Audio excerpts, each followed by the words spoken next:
Friends, स्वागत है तुहाडा पोलिटिकल साइंस +2 ਦੇ ਅਗਲੇ ਵੀਡੀਓ ਦੇ ਵਿੱਚ 12ਵੀਂ ਜਮਾਤ ਲਈ ਹੈ ਮਾਰਕਸਵਾਦ ਲੈ ਕੇ ਆਇਆ ਹਾਂ। ਮਾਰਕਸਵਾਦ ਵਿਚਾਰਧਾਰਾ ਹੈ, ਉਹ ਵਿਚਾਰਧਾਰਾ ਹੈ ਜੋ ਕਾਰਲ ਮਾਰਕਸ ਨੇ ਦਿੱਤਾ ਸੀ।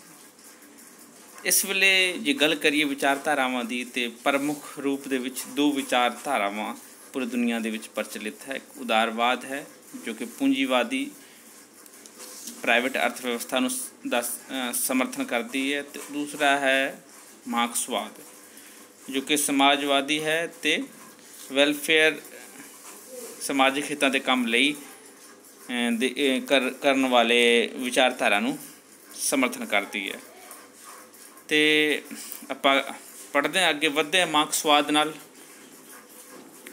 मार्क्सवाद की है?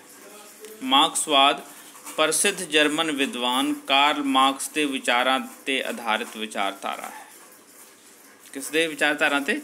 कार्ल मार्क्स ते। कार्ल मार्क्स कित्थे दा विद्वान सीगा? जर्मन दा जंपल सी। ते मार्क्सवाद नूं विग्यानिक समाजवाद भी कहा जाता है। विग्यानिक समाजवाद अते इसलिए कार्ल मार्क्स नूं विग्यानिक समाजवाद दा पिता मन्निया जाता है। याद रखना कि समाजवाद के अलग अलग नाम हैगे। मार्क्सवादी समाजवाद, विज्ञानिक समाजवाद, कृति समाजवाद, सामवाद ते विज्ञानिक समाजवाद दा पिता मन्निया जाता है मार्क्स नूं, कार्ल मार्क्स नूं। अगे चलते हैं। मार्क्सवाद के अलग अलग नाम: मार्क्सवाद, विज्ञानिक समाजवाद, मार्क्सवादी समाजवाद, कृति समाजवाद, सामवाद। मार्क्सवाद के मुख्य समर्थक, मार्क्स तो पहला की गल करिए तो उन्होंने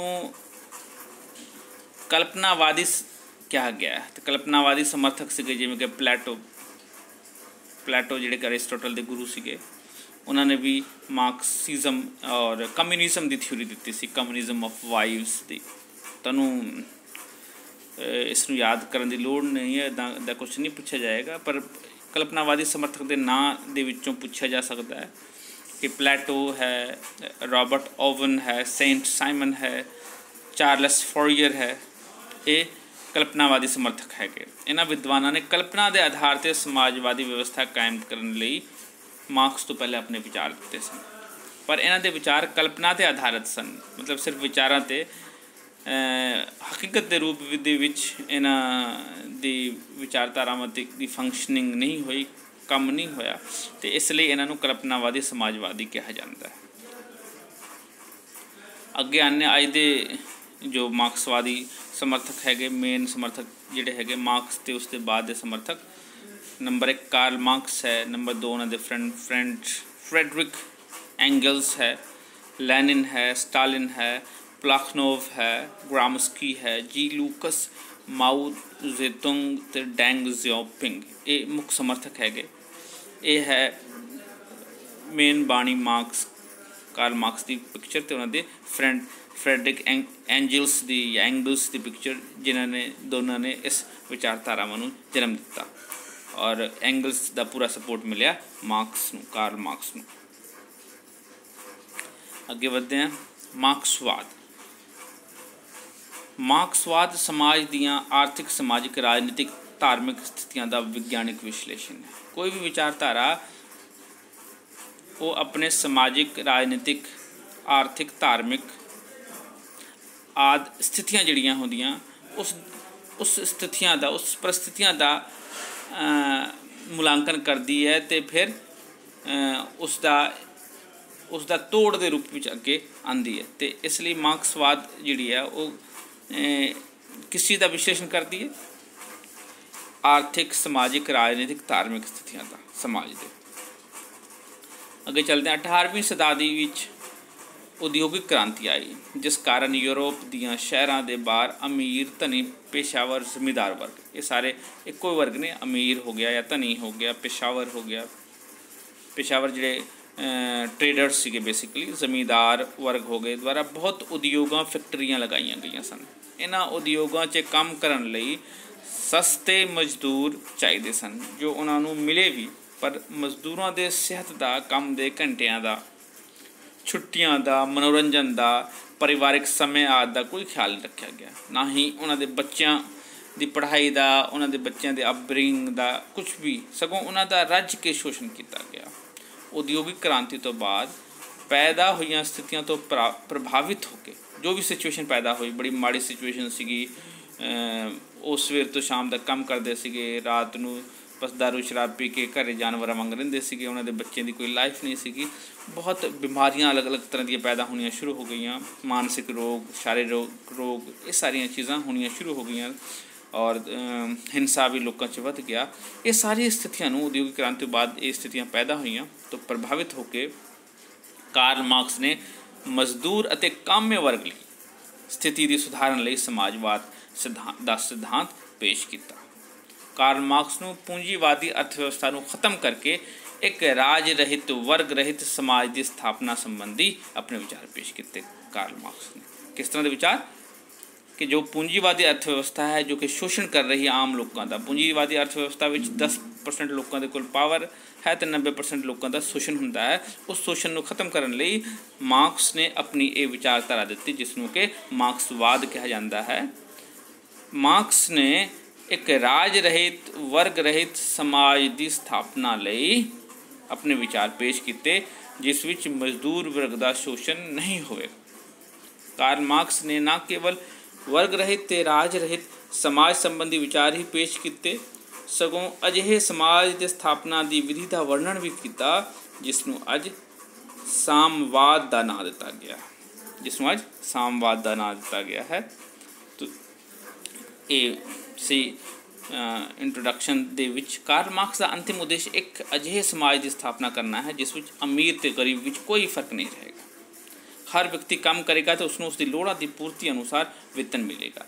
अजिही व्यवस्था विच राज ना दी संस्था की लोड़ नहीं रहेगी अते राज अपने आप अलोप हो जाएगी। लोग समाजिक पद्धर ते ही अपने सारे जिम्मेदारियां निभाउणगे ते काम करनगे। ये सी बेसिकली मार्क्स दे बारे इंट्रोडक्शन, मार्क्सवाद के बारे इंट्रोडक्शन। पर हुण आपां मार्क्सवाद के मुख्य सिद्धांत की गल करांगे। मैं इत्थे सिर्फ पॉइंट ही की गल करांगा, बाकी डिटेल दे विच नहीं जावांगा। डिटेल दे लई असीं अलग तो वीडियो बना लांगे ताकि एक बारी तुहानूं मार्क्सवाद बारे या मार्क्सिज्म बारे एक पूरा ओवरऑल चैप्टर का इंट्रोडक्शन बन जाए। कोई भी विचारधारा जिहड़ी हुंदी है उसके कुछ सिद्धांत हुंदे ने। अगर मार्क्सवाद की गल करिए तो मार्क्सवाद की जिहड़ी सिद्धांत है, इस सिद्धांत दा धुराई है भौतिक द्वंदवाद। तो सब तो पहला मार्क्सवाद जिहड़ा है भौतिक द्वंदवाद दे विच विश्वास रखता है।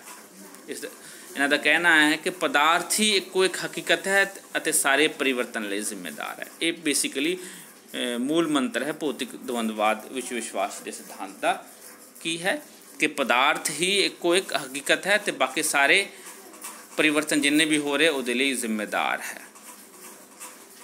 ठीक है, ये इत्थे डिस्कस लिए इन्ना ही, बट अदरवाइज इत्ते एक बड़ा क्वेश्चन बनता 6 नंबर का, वो आपां अलग तो भौतिक द्वंदवाद बना लेंगे। उस तो बाद भौतिकवाद, इतिहास की भौतिकवादी व्याख्या का सिद्धांत।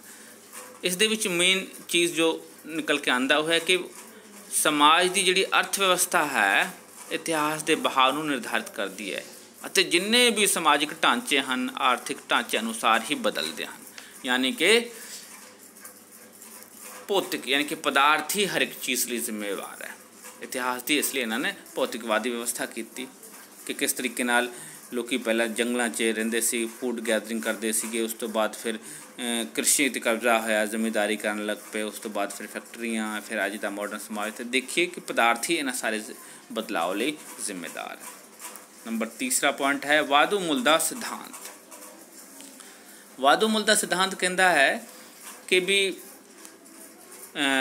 किसी भी प्रोडक्ट का, किसी भी उत्पादन का जिहड़ा वाधू मुल है वो 2 कारण करके हुंदा है। एक तो सब तो पहला मजदूर अपनी मजदूरी लगा के कच्चे माल नूं पक्के माल विच बदलता है। तो यानी कि कच्चे माल दी एक होंद चाहिए और उसके ऊपर लगी गई जिहड़ी मजदूरी है, जिहड़ी करत है, उसके अनुसार ही पैसे का जिहड़ा उस प्रोडक्ट का, उस वस्तु का मुल वधदा है।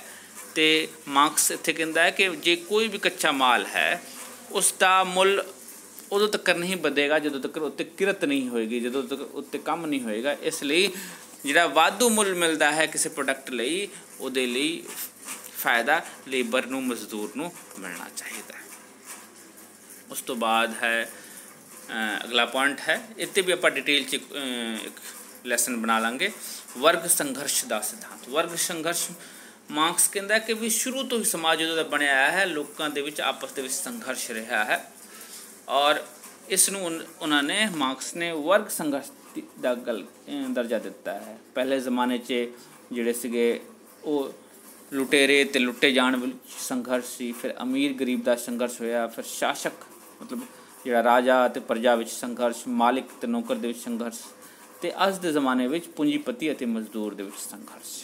ते इस एक किस्म का वर्ग संघर्ष रहा। दो वर्ग है, एक अमीर वर्ग है, एक तो गरीब वर्ग है, एक किसान वर्ग मजदूर वर्ग है, तो एक जमींदार वर्ग है, एक पूंजीपति वर्ग है, एक पूंजी रहित वर्ग है या मजदूर वर्ग है। तो ये वर्ग संघर्ष का सिद्धांत, ये मार्क्स के सारे सिद्धांत है मार्क्सवाद के। कीप इन माइंड इन्हां ते भी असी डिटेल दे विच डिस्कस करके एक वीडियो बना सकते हैं। उस तो बाद है पूंजीवाद के आत्मनाश का सिद्धांत। मार्क्स कहते कि पूंजीवाद का आत्मनाश हो जाएगा जिवें ही मजदूरों के विच चेतना आएगी, ठीक है, और उस चेतना तो बाद पूंजीवाद का आत्मनाश हो जाएगा।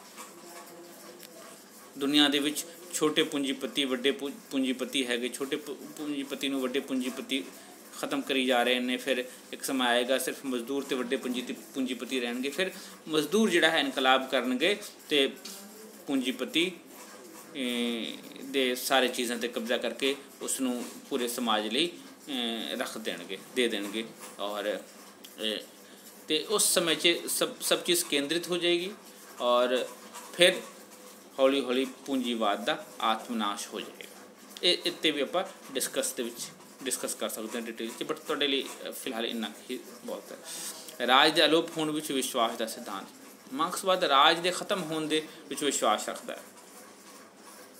मार्क्सवाद के अकॉर्डिंग कार्ल मार्क्स कहते हैं कि राज केवल एक अजिही मशीन है जिस राही एक वर्ग दूसरे वर्ग नूं दरड़ सटदा है, यानी कि वड सटदा है या उस पर कब्जा करता है। तो ये एंगल्स कहते हैं कि राज पूंजीपतियों की प्रबंधकी सम्मति मात्र, यानी कि पूंजीपति लोगों ते समाज के पदार्थों ते कब्जा करने लिए इसका इस्तेमाल करते हैं। इसलिए ये कहते कि एक समय इस तरह का आएगा कि राज जड़ा है वो अलोप हो जाएगा, क्रांति होएगी, मजदूरों की क्रांति होगी, मजदूर द्वारा राज नूं एक हट ठोके के रूप में पहले बरत्या जाएगा और फिर हौली हौली समाज जिहड़ा है वर्ग रहित हो जाएगा और राज की कोई आवश्यकता नहीं रहेगी। और जो राज की कोई आवश्यकता नहीं रहेगी तो राज अपने आप ही अलोप हो जाएगा। उस तो बाद है क्रांतिकारी तरीकों में विश्वास। मार्क्स क्रांतिकारी तरीकों के विश्वास रखता है, रेवोल्यूशन के विश्वास रखता है। पूंजीपति के नाश लिए पहला क्रांति करनी पेगी, उसनों जड़ों ख़त्म करना पेगा पूंजीपति क्लास नूं, और उस तो बाद फिर समाज जिहड़ा है वर्ग रहित हो जाएगा। पहले मजदूरां दा कब्जा होएगा राज ते और फिर हौली हौली समाज दे विच बदलाव आएगा और हौली हौली जिहड़ा है ये राज अलोप हो जाएगा। तो इस तरह क्रांतिकारी तरीके में एक विश्वास रखते हैं। उस तो बाद एक पार्टी शासन विश्वास। मार्क्सवाद ये विश्वास रखता है कि केवल एको पार्टी होनी चाहिए, वो कम्युनिस्ट पार्टी यानी कि मार्क्सवादी या समाजवादी पार्टी होनी चाहिए। जिस तरह इस वे चीन के विच है कोई पार्टी है। मार्क्सवाद किसी भी विरोध नहीं चाहते है, समाजवादी अर्थव्यवस्था सैटअप करने किसी तरह का विरोध नहीं चाहते और इसलिए वो जो भी विरोध है उसको खत्म करने के विश्वास रखते और इसलिए वो एको पार्टी के शासन में विश्वास रखते। वो कहते हैं कि जिन्हें भी पार्टी दूसरे पार्टी हैं उसनों कौम का दुश्मन मन के विरोधी मन के उसनों खत्म कर दिता जाना चाहिए। उस तो बाद अगला पॉइंट है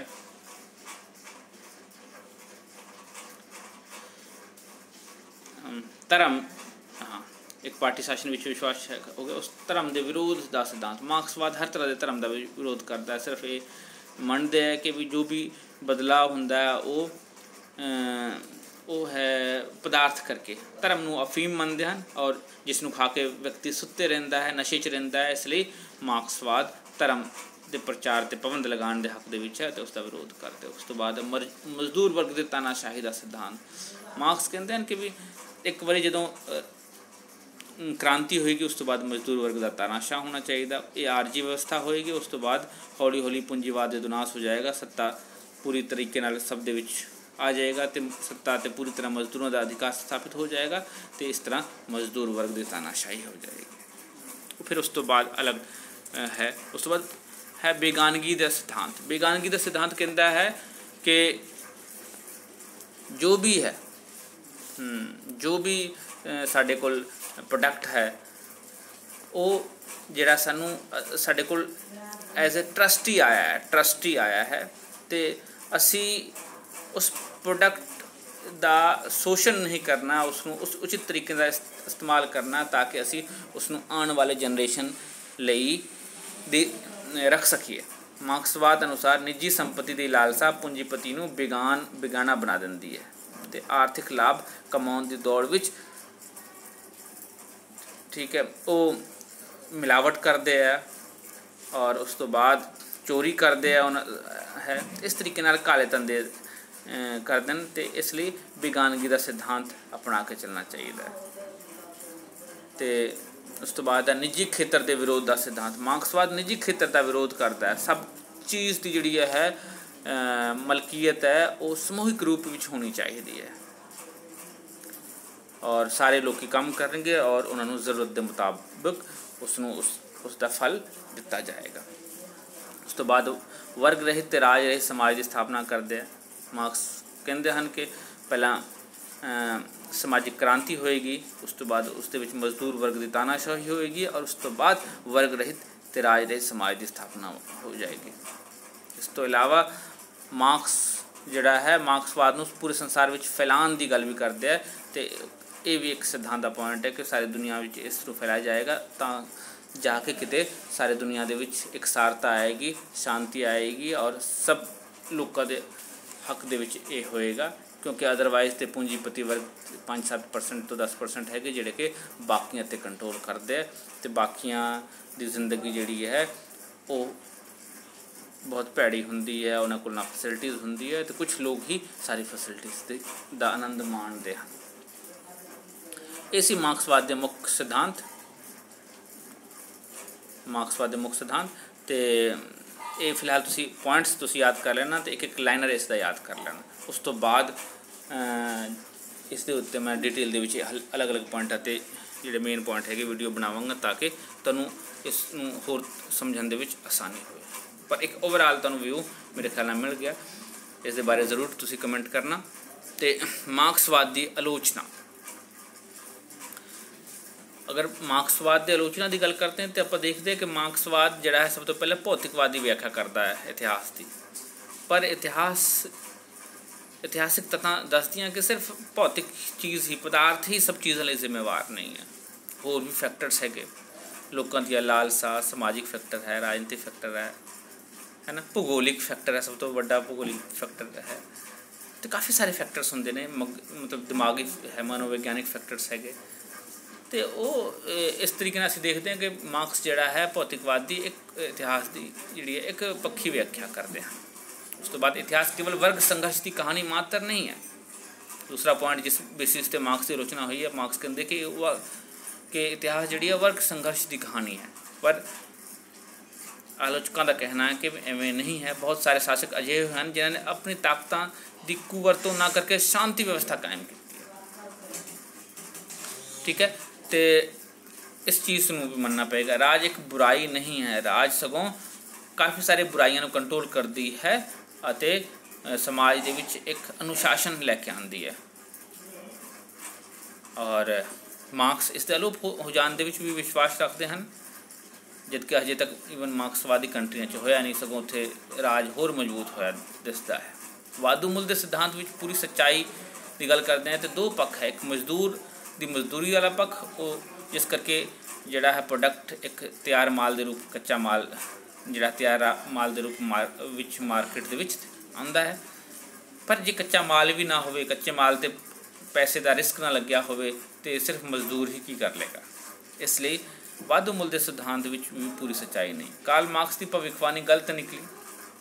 ਕਾਰਲ ਮਾਰਕਸ ਨੇ ਜੋ ਭਵਿੱਖਬਾਣੀ ਕੀਤੀ ਹੈ ਕਿ ਪੂੰਜੀਵਾਦੀ ਸਿਖਰਾਂ 'ਤੇ ਪਹੁੰਚ ਚੁੱਕੀ ਹੈ, ਅਤੇ ਉਸ ਤੋਂ ਬਾਅਦ ਮਾਰਕਸਵਾਦ ਜਿਹੜਾ ਹੈ ਉਹ ਆਏਗਾ, ਕ੍ਰਾਂਤੀ ਹੋਏਗੀ। ਈਵਨ ਰੂਸ ਵਰਗੇ ਦੇਸ਼ਾਂ 'ਚ ਆਪਾਂ ਜੇ ਕਰਦੇ ਹਾਂ, ਅਤੇ ਇਨਕਲਾਬ ਜਦੋਂ ਆਇਆ ਸੀ, ਚੀਨ ਦੇ ਵਿੱਚ ਆਇਆ ਸੀਗਾ, ਅਤੇ ਉਸ ਤੋਂ ਬਾਅਦ ਉੱਥੇ ਜਿਹੜੀ ਹੈ ਰਾਜ ਖਤਮ ਨਹੀਂ ਹੋਈ, ਸਗੋਂ ਹੋਰ ਮਜ਼ਬੂਤ ਹੋ ਗਈ। ਉਸ ਤੋਂ ਬਾਅਦ ਪੂੰਜੀਪਤੀ ਦੇਸ਼ਾਂ ਦੀ ਗੱਲ ਕਰਦੇ ਕਿ ਉਹਨਾਂ ਨੇ ਕਿਹਾ ਸੀ ਪੂੰਜੀਪਤੀ ਦੇਸ਼ਾਂ 'ਚ ਕ੍ਰਾਂਤੀ ਆਏਗੀ, ਪਰ ਪੂੰਜੀਪਤੀ ਦੇਸ਼ਾਂ 'ਚ ਕ੍ਰਾਂਤੀ ਨਾ ਆ ਕੇ ਇੱਕ ਤਾਂ ਜ਼ਮੀਂਦਾਰੀ ਔਰ ਵਾਲੇ ਇਲਾਕੇ 'ਚ, ਜਾਂ ਰੂਸ ਦੀ ਗੱਲ ਕਰਦੇ ਆ, ਚੀਨ ਦੀ, ਅਤੇ ਉਹਨਾਂ 'ਚ ਕ੍ਰਾਂਤੀ ਆਈ, ਅਤੇ ਉਹ ਵੀ ਭਵਿੱਖਬਾਣੀ ਮਾਰਕਸ ਦੀ ਸਹੀ ਨਹੀਂ ਨਿਕਲੀ। ਮਾਰਕਸ ਭੰਨ ਤੋੜ ਅਤੇ ਹਿੰਸਾ ਵਿੱਚ ਵਿਸ਼ਵਾਸ ਰੱਖਦੇ ਆ, ਪਰ ਹਿੰਸਾ ਹਰ ਇੱਕ ਚੀਜ਼ ਦਾ ਸਲਿਊਸ਼ਨ ਨਹੀਂ ਹੈ।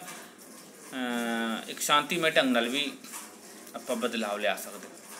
ਉਸ ਤੋਂ ਬਾਅਦ ਮਾਰਕਸਵਾਦ ਜਿਹੜਾ ਹੈ ਅਲੋਕਤੰਤਰੀ ਹੈ। ਲੋਕਤੰਤਰੀ ਯਾਨੀ ਕਿ ਉਹ ਸਿਰਫ ਇੱਕ ਪਾਰਟੀ ਦੇ ਪਾਵਰ 'ਚ ਵਿਸ਼ਵਾਸ ਰੱਖਦੇ ਹੈ, ਜ਼ਬਰਦਸਤੀ ਰੂਲ ਕਰਨ ਦੇ ਵਿੱਚ ਵਿਸ਼ਵਾਸ ਰੱਖਦੇ, ਜ਼ਬਰਦਸਤੀ ਹਰ ਚੀਜ਼ ਨੂੰ ਖ਼ਤਮ ਕਰਨ ਦੇ ਵਿੱਚ ਵਿਸ਼ਵਾਸ ਰੱਖਦੇ ਹੈ, ਸਮਾਜਵਾਦ ਨੂੰ ਕਾਇਮ ਕਰਨ ਲਈ, ਪਰ ਇਹ ਸਹੀ ਨਹੀਂ ਹੈ। ਉਸ ਤੋਂ ਬਾਅਦ ਧਰਮ ਉੱਤੇ ਹਮਲਾ ਠੀਕ ਨਹੀਂ। ਧਰਮ ਨੇ ਲੋਕਾਂ ਨੂੰ ਸਿੱਧਾ ਵੀ ਕੀਤਾ ਹੈ, ਲੋਕਾਂ ਨੂੰ ਸੱਚੇ ਰਾਹ ਪਾਇਆ, ਅਤੇ ਇਸ ਲਈ ਧਰਮ ਉੱਤੇ ਹਮਲਾ ਠੀਕ ਨਹੀਂ ਹੈ। ਉਸ ਤੋਂ ਬਾਅਦ ਨਿੱਜੀ ਸੰਪત્ਤੀ ਦੇ ਫਾਇਦੇ ਵੀ ਹਨ, ਬਹੁਤ ਸਾਰੇ ਫਾਇਦੇ ਹਨ ਨਿੱਜੀ ਸੰਪત્ਤੀ ਦੇ। ਲੋਕਾਂ ਨੂੰ ਇਹ ਕੀ ਕਹਿੰਦੇ ਆਪਾਂ, ਅਲੱਗ-ਅਲੱਗ ਕੰਮ ਕਰਨ ਲਈ ਪ੍ਰੇਰਿਤ ਕਰਦਾ ਹੈ। ਪੈਸੇ ਲਗਾਉਣ ਦੇ ਰਿਸਕ ਵੀ ਲੋਕ ਲੈਂਦੇ ਜਿਹਨਾਂ ਕੋਲ ਪੈਸਾ ਹੁੰਦਾ ਹੈ, ਅਤੇ ਨਿੱਜੀ ਸੰਪत्ति ਦੇ ਕੁਝ ਫਾਇਦੇ ਵੀ ਹਨ, ਇਹ ਨਹੀਂ ਕਿ ਸਿਰਫ ਇਹਦੇ ਨੁਕਸਾਨ ਹੀ ਹਨ। ਉਸ ਤੋਂ ਬਾਅਦ ਵਿਅਕਤੀਤਵ ਨੂੰ ਕੋਈ ਮਹੱਤਤਾ ਨਹੀਂ ਦਿੱਤੀ। ਅਗਰ ਮਾਰਕਸਵਾਦ ਦੀ ਗੱਲ ਕਰੀਏ ਤਾਂ ਮਾਰਕਸਵਾਦ ਸਿਰਫ ਵਰਗ ਰਹਿਤ ਸਮਾਜ ਦੀ ਗੱਲ ਕਰਦਾ ਹੈ, ਵਿਅਕਤੀ ਦੀ ਕੀ ਪੋਜੀਸ਼ਨ ਹੋਏਗੀ ਇਸ ਦੇ ਵਿੱਚ ਕੋਈ ਗੱਲ ਹੀ ਨਹੀਂ ਕਰਦਾ, ਅਤੇ ਵਿਅਕਤੀ ਦੇ ਵਿਅਕਤੀਤਵ 'ਤੇ ਕੋਈ ਮਹੱਤਵ ਨਹੀਂ ਹੈ, ਇਸ ਦੇ ਬਾਰੇ ਕੋਈ ਡਿਸਕਸ਼ਨ ਨਹੀਂ ਹੈ। ਉਸ ਤੋਂ ਬਾਅਦ ਹੈ ਤਾਨਾਸ਼ਾਹੀ ਦੀ ਗੱਲ ਕਰਦੇ ਕਿ ਕਿਸ ਤਰ੍ਹਾਂ ਮਜ਼ਦੂਰਾਂ ਦੀ ਤਾਨਾਸ਼ਾਹੀ ਕਿਸੇ ਵੀ ਰੂਪ ਦੇ ਵਿੱਚ ਹੋਵੇ ਗਲਤ ਹੈ। ਉਸ ਤੋਂ ਬਾਅਦ ਇਸ ਦੇ ਵਿੱਚ ਮੌਲਿਕਤਾ ਦੀ ਵੀ ਕਮੀ ਹੈ। ਮੌਲਿਕਤਾ ਦੀ ਕਮੀ ਮਤਲਬ ਓਰੀਜਨੈਲਿਟੀ ਦੀ ਘਾਟ ਹੈ। ਉਸ ਤੋਂ ਬਾਅਦ ਗੱਲ ਕਰਦੇ ਸਾਮਰਾਜਵਾਦੀ ਵਿਚਾਰਧਾਰਾ ਹੈ। ਸਾਮਰਾਜਵਾਦੀ ਵਿਚਾਰਧਾਰਾ ਕੀ ਹੁੰਦਾ ਹੈ, ਕਿਸ ਤਰੀਕੇ ਨਾਲ ਆਪਣੀ ਵਿਚਾਰਧਾਰਾ ਨੂੰ ਫੈਲਾਉਣ ਲਈ ਅਲੱਗ-ਅਲੱਗ ਏਰੀਆ ਨੂੰ ਜਿੱਤ ਕੇ ਉੱਥੇ ਵਿਚਾਰਧਾਰਾ ਫੈਲਾਈ ਜਾਵੇ, ਇੱਕ ਅੰਤਰਰਾਸ਼ਟਰੀ ਲਹਿਰ ਦੇ ਰੂਪ ਵਿੱਚ ਵਧੇ, ਇਸ ਤਰੀਕੇ ਨਾਲ ਇਹ ਇੱਕ ਸਾਮਰਾਜਵਾਦੀ ਵਿਚਾਰਧਾਰਾ ਹੈ।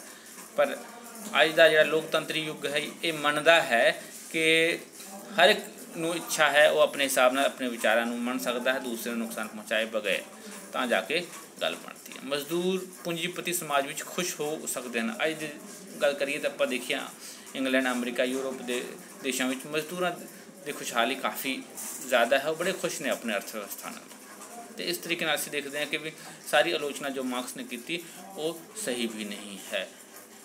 ਰਾਈਟ, ਅੱਗੇ ਚੱਲਦੇ ਹਾਂ ਹੁਣ ਮਾਰਕਸਵਾਦ ਦਾ ਪਤਨ। ਅਗਰ ਮਾਰਕਸਵਾਦ ਦੇ ਪਤਨ ਦੀ ਗੱਲ ਕਰਦੇ ਹਾਂ ਤੇ ਮਿਖਾਇਲ ਗੋਰਬਾਚੋਵ ਸਾਮਵਾਦੀ ਪਾਰਟੀ ਦੇ ਜਨਰਲ ਸਕੱਤਰ ਬਣੇ 1985 ਦੇ ਵਿੱਚ ਰੂਸ ਦੇ ਵਿੱਚ, ਅਤੇ ਮਾਰਕਸਵਾਦ ਦੇ ਕਠੋਰ ਰੂਪ ਵਿੱਚ ਪਰਿਵਰਤਨ ਲੈ ਕੇ ਆਏ। ਉਹਨਾਂ ਨੇ ਪ੍ਰਸਤਰੋਇਕਾ ਐਂਡ ਗਲਾਨੋਸ ਦੇ ਨਾਂ 'ਤੇ ਜੋ ਪ੍ਰੋਗਰਾਮ ਸ਼ੁਰੂ ਕੀਤੇ। ਪੂਰਬੀ ਯੂਰਪ ਦੇ ਸਾਮਵਾਦੀ ਦੇਸ਼ਾਂ ਵਿੱਚ ਮਾਰਕਸਵਾਦੀ ਵਿਚਾਰਧਾਰਾ ਦਾ ਅੰਤ ਆਲਮੋਸਟ 1999 ਤੱਕ ਹੋ ਗਿਆ, ਔਰ ਸੋਵੀਅਤ ਸੰਘ ਦਾ ਭੰਗ ਹੋਣਾ ਵੀ 1991 'ਚ ਭੰਗ ਹੋ ਗਿਆ, ਅਤੇ ਰੂਸ ਸੰਸਦ ਇਲੈਕਸ਼ਨ 2007 ਤੱਕ ਕਮਿਊਨਿਸਟ ਪਾਰਟੀ ਅਗਰ ਵੋਟ ਦੀ ਹਿੱਸਾ ਕਰੀਏ ਤਾਂ ਸਿਰਫ 11.57% ਰਹਿ ਗਈ। ਇਸ ਤਰੀਕੇ ਨਾਲ ਅਗਰ ਸਾਮਵਾਦੀ ਚੀਨ ਦੀ ਮੰਡੀ ਅਰਥ ਵਿਵਸਥਾ ਅਤੇ ਵਿਸ਼ਵੀਕਰਨ ਉਦਾਰਵਾਦ ਨੂੰ ਦੀ ਗੱਲ ਕਰਦੇ ਤਾਂ ਉਹਨਾਂ ਨੇ ਇਸ ਚੀਜ਼ ਨੂੰ ਅਪਣਾਇਆ, ਵਿਸ਼ਵੀਕਰਨ ਨੂੰ, ਉਦਾਰਵਾਦ ਨੂੰ, ਪ੍ਰਾਈਵੇਟਾਈਜੇਸ਼ਨ ਨੂੰ ਅਪਣਾਇਆ, ਅਤੇ ਚੀਨ ਦੇ ਰਾਸ਼ਟਰਪਤੀ ਜੀ ਜਿਨਪਿੰਗ ਦਾ ਵਿਸ਼ਵ ਆਰਥਿਕ ਫੋਰਮ ਅਤੇ ਖੁੱਲ੍ਹੇ ਅਤੇ ਸੁਤੰਤਰ ਅਰਥ ਵਿਵਸਥਾ ਦਾ ਸਮਰਥਨ ਵੀ 2017 ਵਿੱਚ ਇਹ ਮੰਨਣਯੋਗ ਗੱਲ ਹੈ ਕਿ ਕਿਸ ਤਰੀਕੇ ਨਾਲ ਮਾਰਕਸਵਾਦ ਦਾ ਵਿਚਾਰਧਾਰਾ ਦਾ ਪਤਨ ਹੋਇਆ ਹੈ। ਅਗਰ ਕਾਰਲ ਮਾਰਕਸ ਦੇ ਹੁਣ ਆ ਜਾਂਦੇ ਮੁੱਖ ਰਚਨਾਵਾਂ ਦੀ ਗੱਲ, ਇਹ 1 ਨੰਬਰ ਦੇ 2 ਨੰਬਰ ਦੇ ਵਿੱਚ ਤੁਹਾਨੂੰ ਪੁੱਛ ਸਕਦੇ ਨੇ ਕੁਐਸਚਨ ਕਿ ਕਿਹੜੀ ਮੁੱਖ ਰਚਨਾਵਾਂ ਸੀ ਕਾਰਲ ਮਾਰਕਸ ਦੀਆਂ, ਅਤੇ ਉਸ ਦੇ ਵਿੱਚ ਆ ਜਾਂਦੇ ਆ ਕਿ ਕਾਰਲ ਮਾਰਕਸ ਦੀਆਂ ਮੁੱਖ ਰਚਨਾਵਾਂ ਸੀ ਸਾਮਵਾਦੀ ਐਲਾਨਨਾਮਾ, ਕਮਿਊਨਿਸਟ ਪਾਰਟੀ, ਇਹਨੂੰ ਮੈਨੀਫੈਸਟੋ ਆਫ ਕਮਿਊਨਿਸਟ ਪਾਰਟੀ ਵੀ ਕਿਹਾ ਜਾਂਦਾ। ਉਸ ਤੋਂ ਬਾਅਦ ਰਾਜਨੀਤਿਕ अर्थ व्यवस्था की आलोचना, क्रिटिक ऑफ पोलिटिकल इकोनॉमी, उद्घाटनी भाषण, दास कैपिटल, मुल कीमत लाभ। ये सी एक मार्क्सवाद ते एक संखेप विच चर्चा। तो इस दे विच डिटेल दे विच कोई क्वेश्चन तुसी पूछना चाहते हो या मैनूं चाहते हो कि मैं वीडियो बनावां तो तुसी कमेंट सैक्शन दे विच जाके कमेंट करो तो मैं उस ते वीडियो बनावांगा। Thank you, best of luck, God bless you, take care, bye bye.